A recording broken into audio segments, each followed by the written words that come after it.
It is not easy for me to believe all this. Are there any eyewitnesses? Has anyone ever seen a Mahatma? Yes. Unfortunately, today's human beings are not much more developed than the incredulous Thomas 2000 years ago. They only want to recognize as reality that what they can see and touch.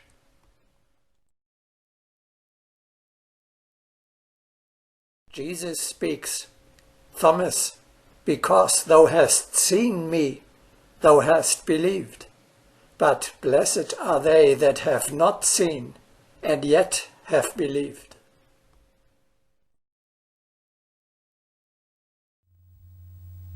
But I can reassure you, the reality of the existence of the Brotherhood of Shambhala is evidenced by a wealth of credible accounts of personal, physical encounters with a Mahatma. Let us look at 3 examples. First, let us listen to an excerpt from the diaries of Henry Steele Olcott. As co-founder of the Theosophical Society, he was Madame Blavatsky's closest co-worker. As a lawyer and colonel in the United States Army, he is certainly not suspicious of being a mystical crank. I was quietly reading with all my attention centered on my book. Nothing in the evening's incidents had prepared me for seeing an adept in his astral body. I had not wished for it, tried to conjure it up in my fancy, nor in the least expected it. All at once, as I read with my shoulder a little turned from the door, there came a gleam of something white in the right-hand corner of my right eye. I turned my head, dropped my book in astonishment, and saw towering above me in his great stature an Oriental, clad in white garments and wearing a headcloth or turban of amber-striped fabric, hand-embroidered in yellow floss silk. Long raven hair hung from under his turban to the shoulders. His black beard, parted vertically on the chin in the Rajput fashion, was twisted up at the ends and carried over the ears. His eyes were alive with soul fire, eyes which were at once benignant and piercing in glance, the eyes of a mentor and a judge, but softened by the love of a father who gazes on a son needing counsel and guidance. He was so grand a man, so imbued with the majesty of moral strength, so luminously spiritual, so evidently above average humanity, that I felt abashed in his presence, and bowed my head and bent my knee, as one does before a god, or a godlike personage.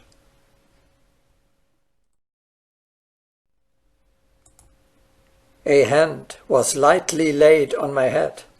A sweet though strong voice bade me be seated, and when I raised my eyes, the presence was seated in the other chair beyond the table. He told me he had come at the crisis when I needed him, that my actions had brought me to this point, that it lay with me alone whether he and I should meet often in this life as co-workers for the good of mankind, that a great work was to be done for humanity, and I had the right to share in it, if I wished. That a mysterious tie, not now to be explained to me, had drawn my colleague and myself together, a tie which could not be broken, however strained it might be at times. He told me things about Madame Blavatsky that I may not repeat, as well as things about myself that do not concern third parties. How long he was there, I cannot tell. It might have been a half hour or an hour. It seemed but a minute, so little did I take note of the flight of time. At last he rose, I wondering at his great height, and observing the sort of splendor in his countenance, not an external shining, but the soft gleam, as it were, of an inner light, that of the spirit. Suddenly the thought came into my mind, what if this be but hallucination? What if Madame Blavatsky has cast a hypnotic glamour over me? I wish I had some tangible object to prove to me that he has really been here, something that I might handle after he is gone. The master smiled kindly, as if reading my thought, untwisted the feta from his head, benignantly saluted me in farewell, and was gone. His chair was empty. I was alone with my emotions.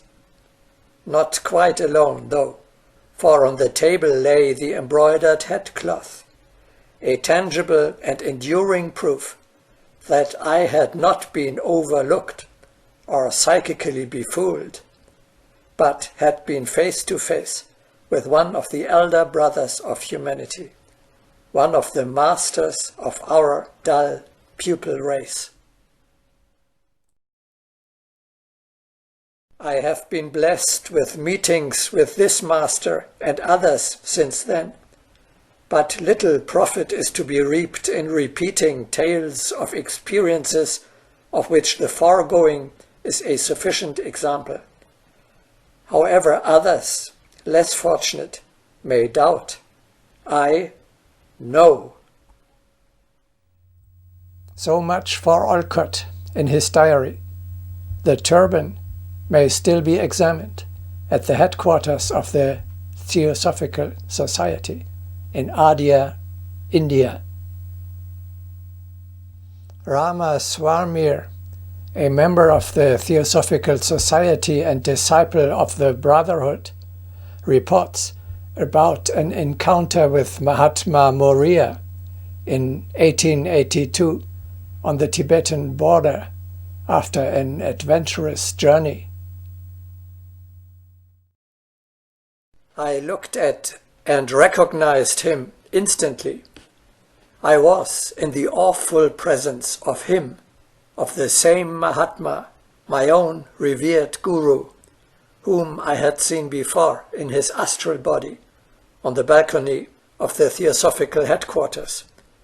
The very same instant saw me prostrated on the ground at his feet. I arose at his command, and leisurely looking into his face, I forgot myself entirely in the contemplation of the image I knew so well, having seen his portrait, the one in Colonel Olcott's possession, a number of times. I knew not what to say. Joy and reverence tied my tongue. The majesty of his countenance, which seemed to me to be the impersonation of power and thought, held me wrapped in awe. I was at last face to face with the Mahatma of the Himavad, and he was no myth, no creation of the imagination of a medium, as some skeptics suggested. It was no night dream. It is between 9 and 10 o'clock of the forenoon. There is the sun shining and silently witnessing the scene from above. I see him before me in flesh and blood, and he speaks to me in accents of kindness and gentleness. His complexion is not as fair as that of Mahatma Kutumi, but never have I seen a countenance so handsome, a statue so tall and so majestic. As in his portrait, he wears a short black beard and long black hair hanging down to his breast. Only his dress was different. Instead of a white loose robe, he wore a yellow mantle lined with fur, and on his head, instead of a pagri, a yellow Tibetan felt cap, as I have seen some Bhutanese wear in this country. When the first moments of rapture and surprise were over, and I calmly comprehended the situation, I had a long talk with him. He said I should wait patiently if I wanted to become an accepted chela, that many were those who offered themselves as candidates, but that only a very few were found worthy. None were rejected, but all of them tried, and most found to fail signally, especially some, instead of being accepted and pledged this year, were now thrown off for a year. Let us finally listen to a report on the first meeting of Helena Blavatsky with her master. On August 12, 1851, her 20th birthday in London. When she was in London in 1851, she took a walk one day and was amazed to see a large Hindu on the street with some Indian princess. She immediately recognized him as the same person she had seen in the astral body. Her first impulse was to rush off and speak to him, but he made a sign to her not to move, and she stood there spellbound as he walked on. Next day she went to the Hyde Park to stroll and be alone to think about her extraordinary adventure. Looking up, she saw the same figure approaching her, and then the master said to her that he had come to London with the Indian princess on an important mission and wished to meet her personally, because he needed her cooperation for a work that he was about to undertake. He then told her how the Theosophical Society should be founded, and that he wanted her to be the founder. He gave her a rough outline of all the confusion she would have to go through, and also told her that she had to spend 3 years in Tibet to prepare for her important task. After 3 days of serious consideration, Madame Blavatsky decided to accept the offer that had been made to her, and shortly thereafter travelled from London to India.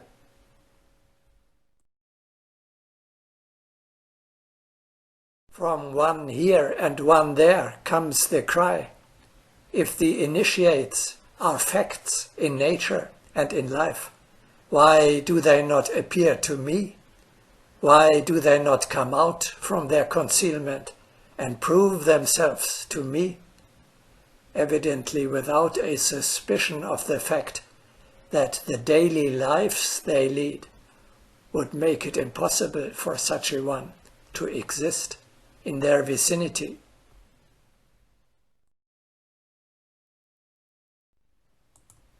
Would they be justified in taking their vehicle, which is so perfectly attuned to the key of every spiritual impulse or force that it responds to all vibrations in its environment as an Aeolian harp responds to the waves of air, into vibrations of hatred, murder, selfishness, such as now prevail in the environment of many of the people of this earth?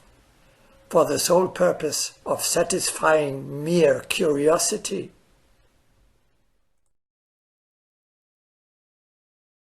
For them to enter such lower vibrations, even momentarily, means intense suffering. To go into them to remain means dissolution of form, namely loss of the vehicles they have been centuries in building. But notwithstanding the truth of the above statement, they do go, and are almost invariably killed by the ignorance and ingratitude of those they went to serve.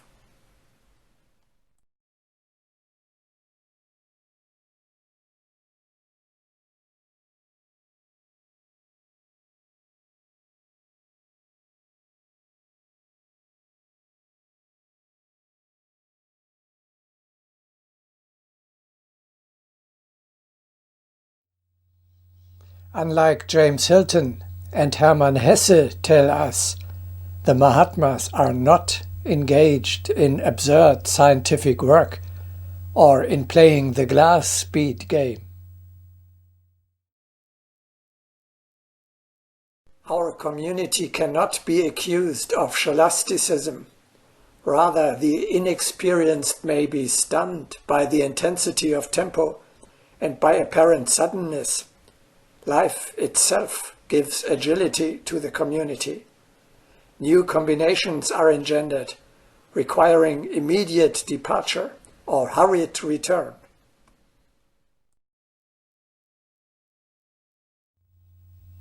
The picture of angels sitting on clouds, singing to the harp, which people so much like to form about the heavenly powers, could not be more inaccurate. Ignoramuses think that hymns and harps are the lot of heavenly dwellers. Such error must be dispersed.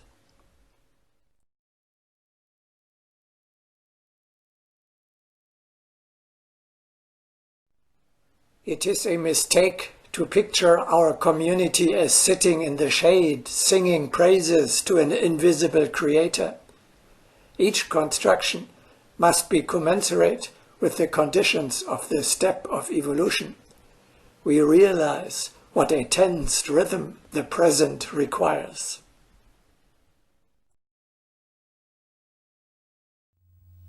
The Mahatmas are more than anything else hard workers. They will ask, what kind of heaven is yours? Answer, a heaven of toil and struggle.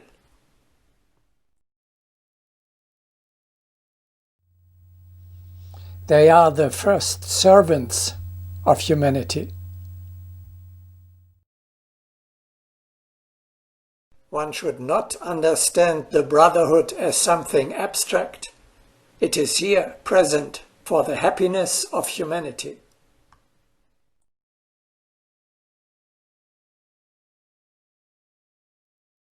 What are these sages doing all day long? Resting, meditating, preaching?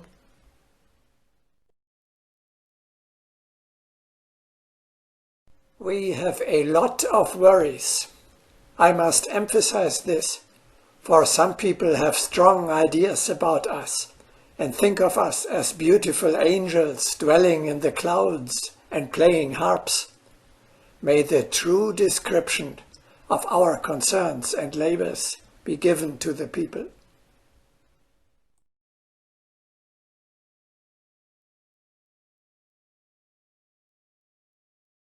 From our community, we sow seeds of the common good throughout all parts of the world.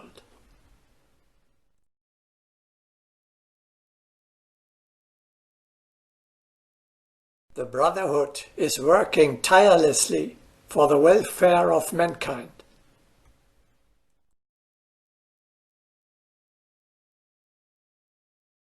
The Brotherhood is not a shelter, but a watchtower. As a beacon on a lofty peak, The Brotherhood applies its knowledge for the salvation of humanity.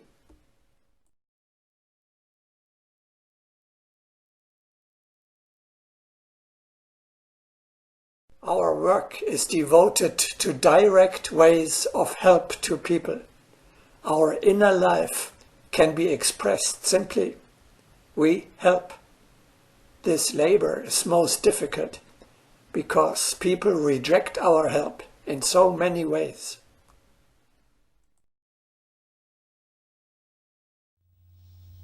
Their main concern is to show humanity the way on which conditions on earth are to be improved.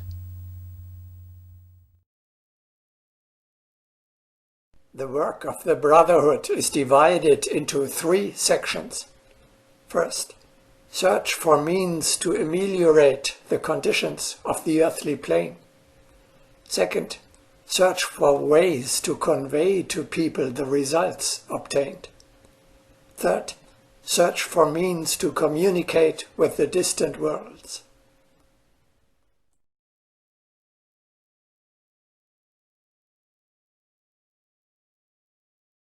Our solicitude for people far exceeds their thought about us.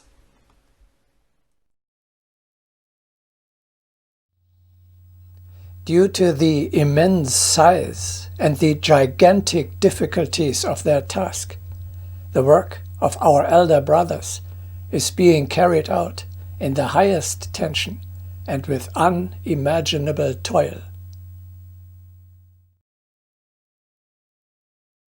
Let us give you a picture of our community. Our resources are intensified for the common good. Everyone works in full readiness. Our wireless communication has brought an urgent appeal. Personal action is needed. The elect council designates an executive agent. Sometimes the agent knows the whole process of the task, but sometimes he is given only an intermediate action. Often there is time enough only for choosing the necessary clothing, and perhaps a book which has just been started goes into the library unread. Often the duration of the commission is indeterminate. Often the results of the errand are not to be seen.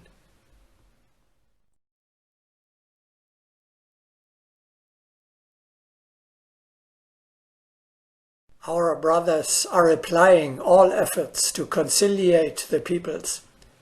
They are ready to carry on the heavy service of forewarning in time the persons upon whom the national destiny depends. They do not spare their forces in hastening to bring tidings. At the cost of disagreeable methods, they bear the light, which the forces of darkness are trying to extinguish.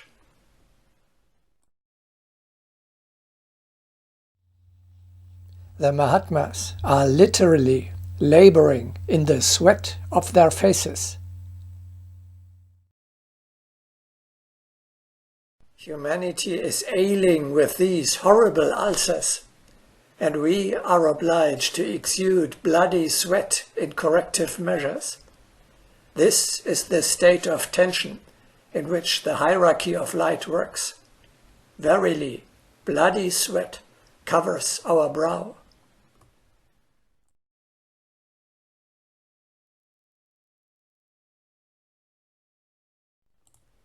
In tremendous tension, on eternal vigil, in great patience, and at the cost of terrible strain, they direct the course of the ship of humanity.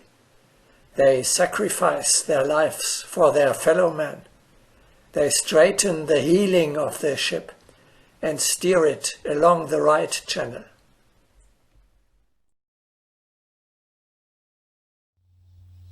The Brotherhood is a community of warriors of light, dedicated to struggling for progress and against ignorance, malice, unbelief, and lack of spirituality. The romantic picture of the sweet little child Jesus is outdated. Rather imagine a Mahatma as a powerful fighter.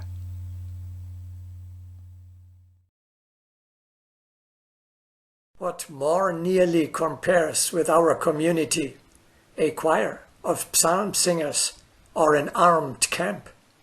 Rather the second. One can imagine how it must conform to the rules of military organization and leadership.